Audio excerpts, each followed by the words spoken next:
रवि 9 साल का था। उसके मम्मी पापा एक ही कंपनी में काम करते थे। उनके ऑफिस चले जाने के बाद वो अकेला रह जाता था, इसलिए उसका ध्यान रखने के लिए घर में एक नैनी रखी हुई थी। रवि अपने मम्मी पापा का इकलौता संतान था, इसलिए रवि की हर इच्छा पूरी की जाती थी। रवि के पास ढेर सारे खिलौने थे, पर नैनी और खिलौनों के साथ खेलते हुए वो ऊब चुका था। इसलिए एक दिन उसने मम्मी पापा से कहा कि वो लोग उसे छोड़कर ऑफिस न जाया करें और उसके साथ घर में ही रहें। मम्मी पापा के लिए ऑफिस छोड़कर घर पर रहना संभव नहीं था, इसलिए उन्होंने नैनी से कहा कि वो रवि को पास के ही पार्क में रोज घुमाने ले जाया करे। उनका कहा मानकर नैनी रवि को पास के ही एक पार्क में ले गई। शाम का वक्त था। पार्क में बहुत सारे लोग थे। वहाँ झूले लगे हुए थे जिन पर बच्चे झूल रहे थे। रवि भी उन सब बच्चों के साथ झूलने लगा। झूलते हुए एक बच्चा अचानक ही झूले से गिर गया और रोने लगा। उसको रोता देख उसकी दादी उसके पास आई और उसे गोद में उठाकर चुप कराने लगी। बच्चे को चुप कराने के लिए उसकी दादी ने पार्क में ही खड़े आइसक्रीम वाले से आइसक्रीम भी दिलवा दी। बच्चा चुप हो गया। नैनी ने भी रवि के बिना मांगे ही उसे आइसक्रीम दिलवा दी।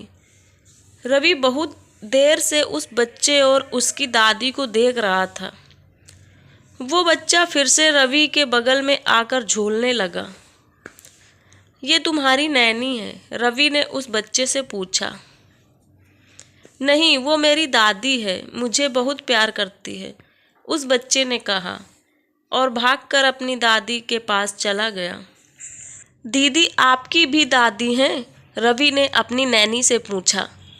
नहीं, मेरी दादी तो अब इस दुनिया में नहीं रही, पर नानी है और नाना जी भी, नैनी ने बताया। फिर रवि और नैनी घर आ गए। रात को रवि के मम्मी पापा घर आए तो रवि ने उनके सामने एक अजीब सी जिद रख दी। वो कहने लगा कि मुझे दादी, दादाजी, नानी और नाना जी चाहिए। उसके मम्मी पापा उसकी बात सुनकर चौंक गए। नैनी ने बताया कि पार्क में बहुत से बच्चे अपने दादी दादा के साथ आते हैं। उन्हें देखकर ही रवि के मन में यह बात आई। रवि की मांग गलत नहीं थी, पर पूरी भी नहीं हो सकती थी, क्योंकि चारों में से कोई भी अब इस दुनिया में नहीं था। और रही रिश्तेदारों की बात, तो उसके मम्मी पापा दूसरे शहर में रहते और रिश्तेदार दूसरे शहर में थे।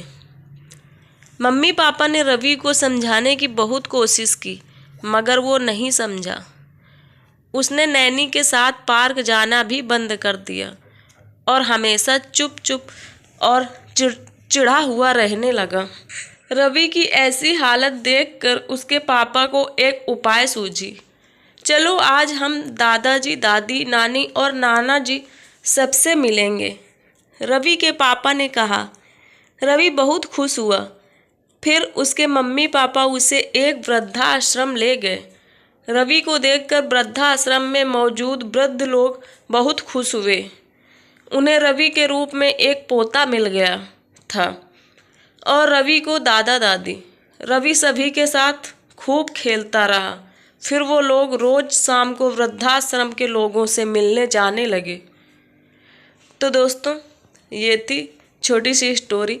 तो ऐसी ही हार्ट टचिंग और मोटिवेशनल स्टोरी सुनने के लिए सब्सक्राइब करें हमारे चैनल एपी स्टोरी को। तब तक के लिए थैंक यू, बाय बाय।